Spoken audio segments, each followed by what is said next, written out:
Good morning everyone, मैं सुधा स्वागत करती हूँ आप सबका आपके अपने चैनल तैयारी ऑनलाइन में। आज हम डिस्कस करने जा रहे हैं 29 जनवरी 2021 के मोस्ट इम्पॉर्टेंट क्वेश्चंस और साथ ही जानेंगे उससे related important points.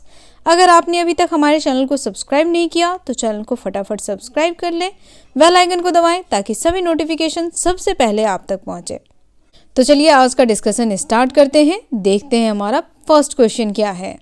First question हमारा है, सरकार ने किस बैंक में 2 नए प्रबंधक निदेशक अश्वनी तिवारी और स्वामीनाथन जानकी रमन की नियुक्ति को मंजूरी दे दी है।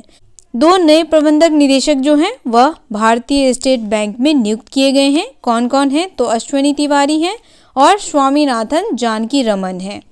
चलिए अब हम भारतीय स्टेट बैंक के बारे में कुछ इंपॉर्टेंट पॉइंट्स देख लें। तो भारतीय स्टेट बैंक का जो स्थापना है यह कहाँ किया गया था? कलकत्ता में किया गया था। और कब किया गया था? तो इसकी स्थापना हुई थी 1806 में। इसका नाम जो था वो उस समय था bank of Calcutta. Bank of Calcutta के नाम से इसकी स्थापना की गई थी। एसबीआई के चेयरमैन कौन है? तो देखिए एसबीआई के चेयरमैन हैं दिनेश कुमार खारा। कौन है? दिनेश कुमार खारा, यह हैं एसबीआई के चेयरमैन। चलिए क्वेश्चन से रिलेटेड इंपॉर्टेंट पॉइंट्स देखें। तो यहाँ देखिए, सरकार ने हाल ही में भारतीय स्टेट बैंक में 2 नए प्रबंधक निदेशक अश्वनी तिवारी और स्वामीनाथन जानकी रमन को नियुक्त कर दिया गया है। ये दोनों अभी डेप्टी मैनेजिंग डायरेक्टर यानी डीएमडी हैं। एसबीआई में 4 प्रबंधक निदेशक और 1 चेयरमैन होता है। चेयरमैन का नाम मैंने आपको बताया है, क्या है उनका नाम? तो देखिए चेयरमैन का नाम है दिनेश खारा, दिनेश कुमार खारा। पिछले कुछ समय से 2 प्रबंधक निदेशक का पद खाली था और अब उस 2 पदों पे कौन कौन है? तो एक हैं अश्वनी तिवारी और दूसरे हैं स्वामीनाथन जानकी रमन। चलिए नेक्स्ट क्वेश्चन देखते हैं।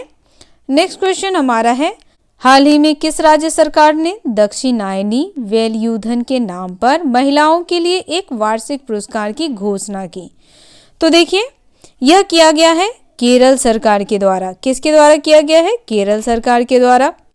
दक्षिणायनी वेलयूधन यह कौन है? तो यह थी भारतीय सांसद और डिप्रेस्ड क्लास की नेता।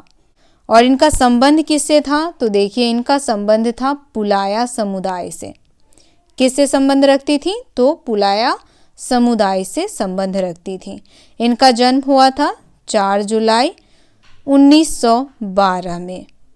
यह कोचीन विधान परिषद की सदस्य थी और संविधान सभा की 9 महिला सदस्यों में से एक सदस्य थी और अपने समुदाय की पहली महिला थी। चलिए क्वेश्चन से रिलेटेड इंपॉर्टेंट पॉइंट्स देखते हैं। तो यहाँ देखिए, केरल सरकार ने हाल ही में दक्षिणायनी वेलयूधन के नाम पर महिलाओं के लिए एक वार्षिक पुरस्कार की घोषणा की है, जबकि वर्ष 1945 में राज्य सरकार द्वारा दक्षिणायनी का नाम कोचीन विधान परिषद के लिए नामित किया गया था। वह 1946 में संविधान सभा के लिए निर्वाचित होने वाली पहली और एकमात्र दलित महिला थी। तो देखिए दक्षिणायनी को राज्य सरकार द्वारा कोचीन विधान परिषद के लिए कब नामित किया गया? तो 1945 में किया गया। 1946 में संविधान सभा के लिए इन्हें निर्वाचित किया गया और यह पहली एकमात्र दलित महिला थी जिन्हें संविधान सभा के लिए निर्वाचित किया गया था। चलिए अब हम केरल के बारे में जान ले। तो केरल की राजधानी है तिरुवनंतपुरम। केरल के गवर्नर हैं आरिफ मोहम्मद खान और केरल के मुख्यमंत्री हैं पिनाराई विजयन जो भाजपा से हैं। केरल में विधानसभा की कुल सीटें हैं 140, राज्यसभा की कुल सीटें 9 हैं और लोकसभा की कुल सीटें 20 हैं। चलिए नेक्स्ट क्वेश्चन देखते हैं। नेक्स्ट क्वेश्चन हमारा है, संयुक्त राष्ट्र के ताज़ा आंकड़ों के मुताबिक कौन सा देश प्रत्यक्ष विदेशी निवेश में विश्व का शीर्ष देश बन गया है? तो देखिए विश्व का शीर्ष देश बन गया है चीन। ऑप्शन नंबर ए इसका करेक्ट आंसर है। चीन जो है वह संयुक्त राष्ट्र के ताज़ा आंकड़ों के मुताबिक विश्व का शीर्ष देश बन गया है। किसमें? प्रत्यक्ष विदेशी निवेश के मामले में। चीन की राजधानी है बीजिंग। चलिए क्वेश्चन से रिलेटेड इंपॉर्टेंट पॉइंट्स देखें। तो यहाँ देखिए, हाल ही में संयुक्त राष्ट्र के ताज़ा आंकड़ों के मुताबिक अमेरिका को पीछे छोड़ता हुआ चीन प्रत्यक्ष विदेशी निवेश में विश्व का शीर्ष देश बन गया है। जारी आंकड़ों के मुताबिक चीनी कंपनियों में प्रत्यक्ष निवेश 4% तक बढ़ गया है। चीन में पिछले वर्ष में 163 अरब डॉलर का प्रत्यक्ष विदेशी निवेश हुआ।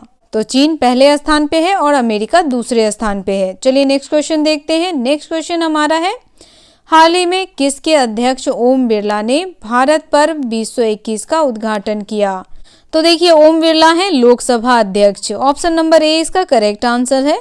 ओम बिरला लोकसभा अध्यक्ष हैं जिन्होंने भारत पर्व 2021 का उद्घाटन किया।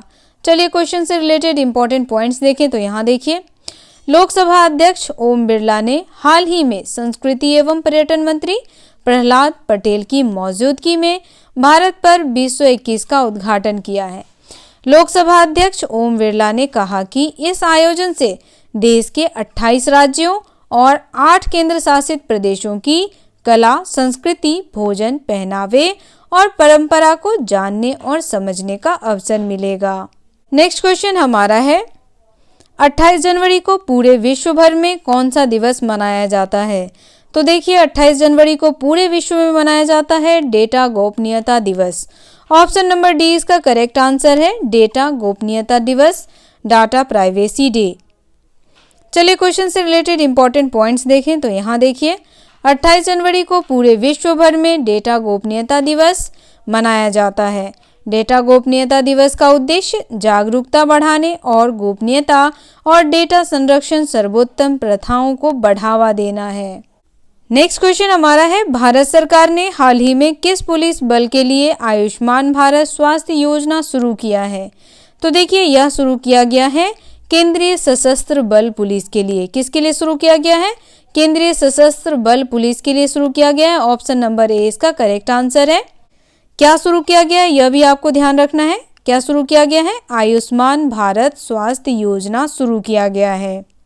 केंद्रीय सशस्त्र पुलिस बल CRPF यह एक गैर सरकारी पुलिस बल है। चलिए क्वेश्चन से रिलेटेड इंपॉर्टेंट पॉइंट्स देखें तो यहाँ देखिए, भारत सरकार ने हाल ही में केंद्रीय सशस्त्र पुलिस बल के लिए आयुष्मान भारत स्वास्थ्य योजना शुरू किया। इस योजना में लगभग 10 लाख कर्मियों और उनके परिवार के सदस्यों को लाभ मिलेगा। इस योजना के तहत 7 बलों में से कुछ कर्मियों के बीच आयुष्मान CRPF स्वास्थ्य कार्ड भी वितरित किए जाएंगे। CRPF की स्थापना कब की गई? तो देखिए CRPF की स्थापना की गई है 27 जुलाई 1939 में, 1939 में, 27 जुलाई 1939 में इसकी स्थापना की गई है। इसका मुख्यालय है न्यू दिल्ली और इसके महानिदेशक हैं doctor AP Maheshwari. Next question हमारा है, साउथ अफ्रीका का कौन सा क्रिकेट खिलाड़ी IPL में 100 करोड़ रुपया कमाने वाला पहला विदेशी खिलाड़ी बन गया है? तो देखिए 100 करोड़ रुपया कमाने वाला पहला खिलाड़ी बना है AB डिविलियर्स। कौन बना है? AB de Villiers. Option number B इसका करेक्ट आंसर है। ये है AB डिविलियर्स। इनका पूरा नाम है अब्राहम बेंजामिन डी डिविलियर्स और यह दाहिने हाथ के गेंदबाज हैं और दाहिने हाथ के बल्लेबाज भी हैं। चलिए क्वेश्चन से रिलेटेड इंपॉर्टेंट पॉइंट्स देखें तो यहाँ देखिए, साउथ अफ्रीका के क्रिकेटर AB डिविलियर्स IPL के 14वां सीजन खेलने के साथ ही IPL में 100 करोड़ रुपए कमाने वाला पहला विदेशी खिलाड़ी बन गया है। उन्होंने IPL में 2008 से आगाज किया था। वे अपना पहला सीजन दिल्ली डेयरडेविल्स यानी DD के लिए खेले थे। दिल्ली ने उन्हें 1.20 करोड़ रुपए में खरीदा था। नेक्स्ट क्वेश्चन हमारा है, 18 वर्षीय मनीजा तलाश हाल ही में किस देश की पहली महिला ब्रेक डांसर बनी है?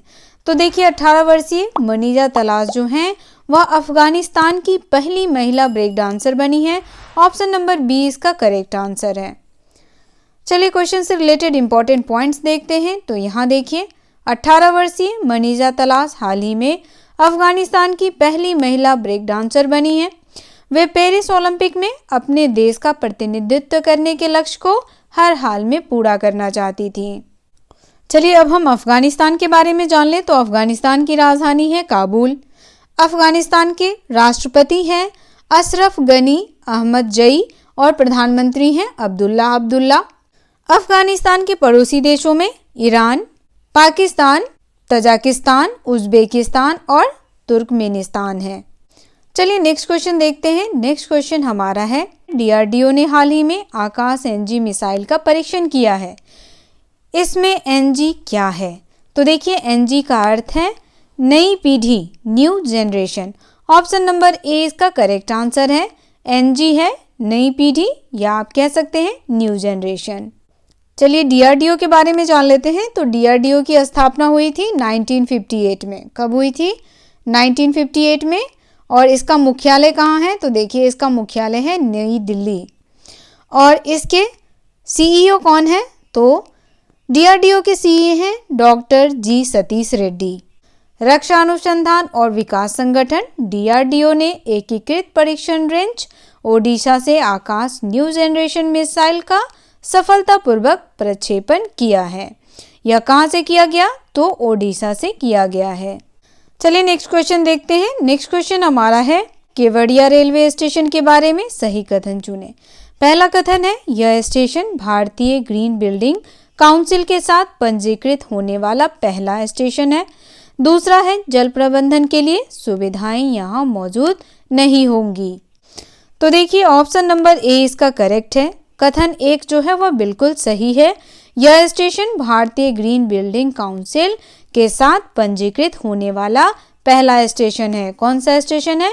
Kevadia railway station. और यह स्टेशन कहाँ है? तो यह स्टेशन है गुजरात में। गुजरात की राजधानी गांधीनगर। गुजरात के सीएम विजय रूपानी और गुजरात के राज्यपाल हैं आचार्य देवव्रत। चलिए क्वेश्चन से रिलेटेड इंपॉर्टेंट पॉइंट्स देखते हैं। तो यहाँ देखिए, गुजरात का केवड़िया रेलवे स्टेशन भारत का पहला रेलवे स्टेशन बन गया है जिसे ग्रीन बिल्डिंग सर्टिफिकेट मिला है। इसमें वर्षा जल संचयन, sewage treatment plant, eco wireless urinal और ड्रिप इरिगेशन के माध्यम से जल प्रबंधन की सुविधाएं हैं। तो क्या क्या सुविधाएं दी गई हैं? पहला है जल संचयन, रेन वाटर हार्वेस्टिंग। दूसरा है सीवेज ट्रीटमेंट प्लांट।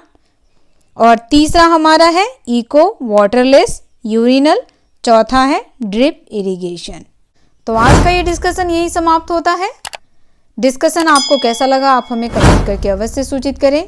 अगर आप हमारे चैनल पर नए हैं तो चैनल को सब्सक्राइब कर लें, बेल आइकन को दबाएं ताकि सभी नोटिफिकेशन आप तक सबसे पहले पहुंचे।